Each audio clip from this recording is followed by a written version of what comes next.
Je note que vous sortez beaucoup de mots comme ça qui font peur, l'islamisme, les frères musulmans, etc. Ah, ça me fait peur, moi, oui. Mais ça me fait peur aussi. Ah oui. C'est fou. Ça me fait peur, sauf que moi, pour combattre l'islamisme, j'interdis pas des mères qui accompagnent leurs enfants en sortie scolaire de porter le voile. C'est pas comme ça qu'on combat l'islamisme. Je suis vraiment désolée. Et en fait, moi, mon propos, il n'est pas de dire à tous ceux qui m'écoutent et à tous ceux qui me voient d'adhérer à mon port du voile. Je comprends que l'on ne comprenne pas. Est-ce que vous pouvez nous dire pourquoi vous le portez? C'est un choix spirituel et en fait, j'aurais beau vous l'expliquer, vous le comprendrez pas. Parce que c'est le propre de... Essayez quand même. Non, mais j'ai pas à me justifier sur ce choix. Ah non, c'est pas de la justification. J'ai l'impression que si, quand on me demande, parce que moi je vous l'ai dit, mon père était pas d'accord, j'ai pas de frère, je ne suis pas mariée, je n'ai même pas d'entourage masculin. Moi je ne comprends pas pourquoi on vend le modèle républicain selon lequel la religion doit être effacée. Alors que c'est pas du tout ça, on jouit tous de la liberté religieuse. Et certes, cette liberté peut être restreinte. C'est vrai. Voilà. C'est l'article 9 de la Convention européenne des droits de l'homme qui le dit. Mais sous certaines conditions. On a la sécurité publique, la santé publique, la morale publique, etc. Et là, en l'occurrence, pour ces étudiantes à l'université ou pour ces mères accompagnatrices, je ne vois pas du tout en quoi elles trouvent quoi que ce soit. Elles n'ont dérangé personne. Et vraiment, excusez-moi, juste je finis sur ça. Si aujourd'hui vous vendez aux Français le fait de combattre l'islamisme en interdisant à ces pauvres femmes de porter le voile, c'est inquiétant.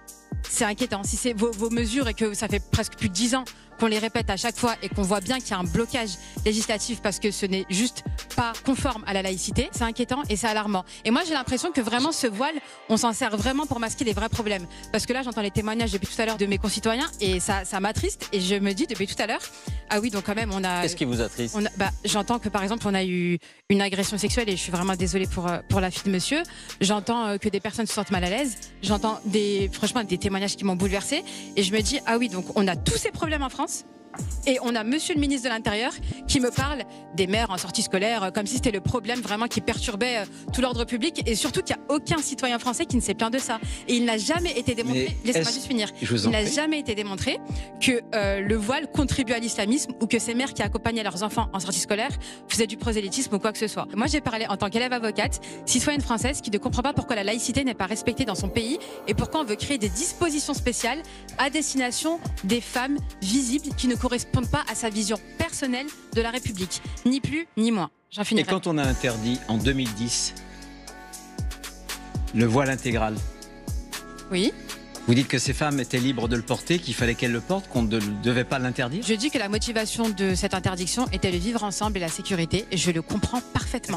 Je suis désolée de ne pas tomber dans votre piège, mais moi je ne parle pas là, je ne suis pas là en tant que représentant de tous les musulmans français, je suis simplement là en tant que citoyenne française, et je ne comprends pas pourquoi vous voulez modifier les lois quand il s'agit des musulmans.